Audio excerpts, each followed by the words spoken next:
our money was slipping through our fingers like water when we were living in our house. And that was back in 2017, years before the pandemic, the dramatic increase of living costs in the UK and a hike of mortgage rates. Back in 2017, me and Marek agreed that living in a house and keeping a roof over our heads costs us too much time, money and energy. We were working flat out and we didn't see much return. We didn't have time or energy to do things which matters to us. That's why we decided to live on wheels. We planned a year of freedom. That was almost 6 years ago. We have not returned home yet, and to be honest, we are not going to. There are many different ways of living in a caravan in the UK. Not all of them are cost effective, not all of them are cheap, but there are different possibilities. So in this video, I'm going to explore different routes, different ways of living in a caravan in the UK. And towards the end of the video, I will share what I believe is the best, the safest, and the most cost-efficient way of doing it.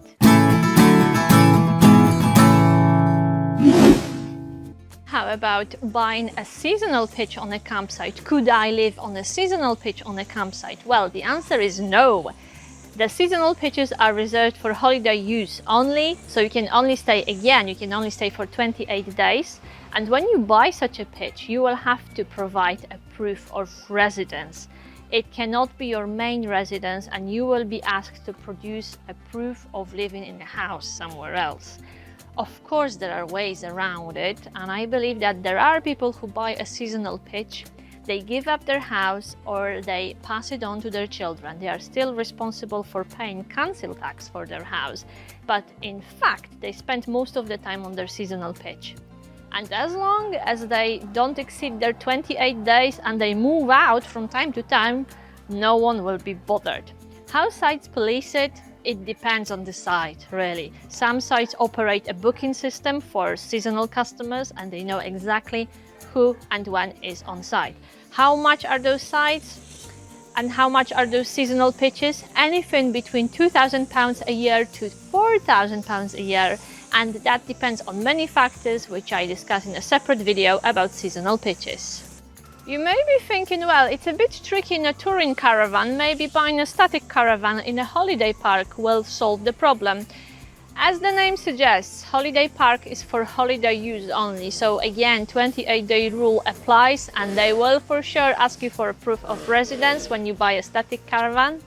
Statics are more expensive. The sites usually try to sell you new ones which start at £100,000 and there's no upper limit. A static caravan can even cost £500,000. The site fees are about £4,000 a year. So this is quite an expensive way of living in a caravan full-time, and again, you can't live in it as your permanent residence. You have to leave every 28 days. You have to produce a proof of address elsewhere, and it's generally much more expensive. New static caravans are ridiculously expensive. They cost as much as properties. You can get a second-hand one and they usually start at £13,000 for 2010, 2011 model. There's also a hook. Most of the sites regulate the maximum age of your static caravan, so check this out as well before you buy. Are you still with me? Let me know what your thoughts are, whether any of those ways applies to you, whether any of them is practical to you. You may be doubting now, is there any point, is there any possibility of living in a caravan full-time in the UK legally? Well, there is. And there's only one place to do it.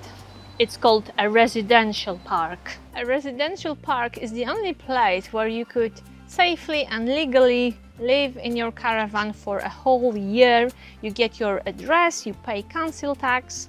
Of course, a park like that and a lodge in a park like that comes with an appropriate price tag.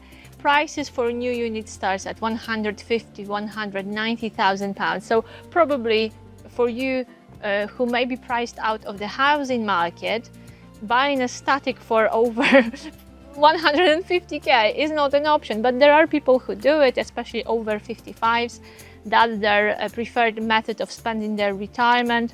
So they buy a lodge, they pay about £4,000 of ground fees, utilities, and they live maintenance-free lifestyle. It sounds very, very expensive, and you may be asking yourself, why should I support a multi-million company, a holiday park or a residential park?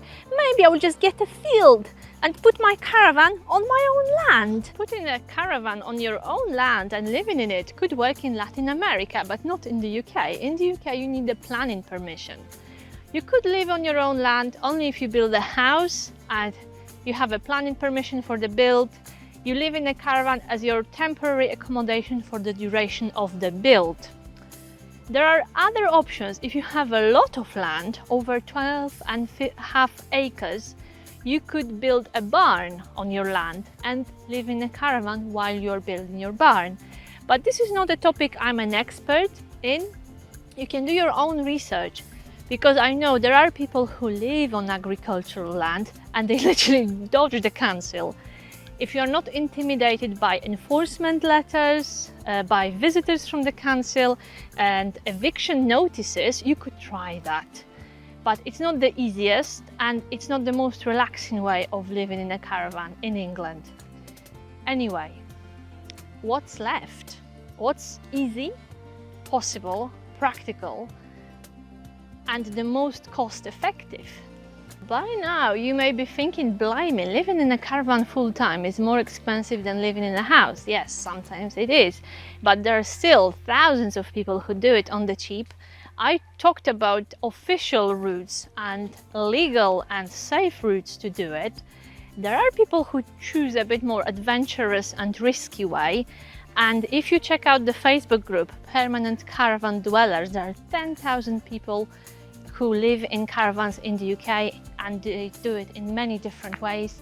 I know couples who just rent land from farmers and live off-grid quietly. And many people believe that whether or not you are permitted to live on your land in a caravan depends on your neighbors and whether they are bothered by it or not.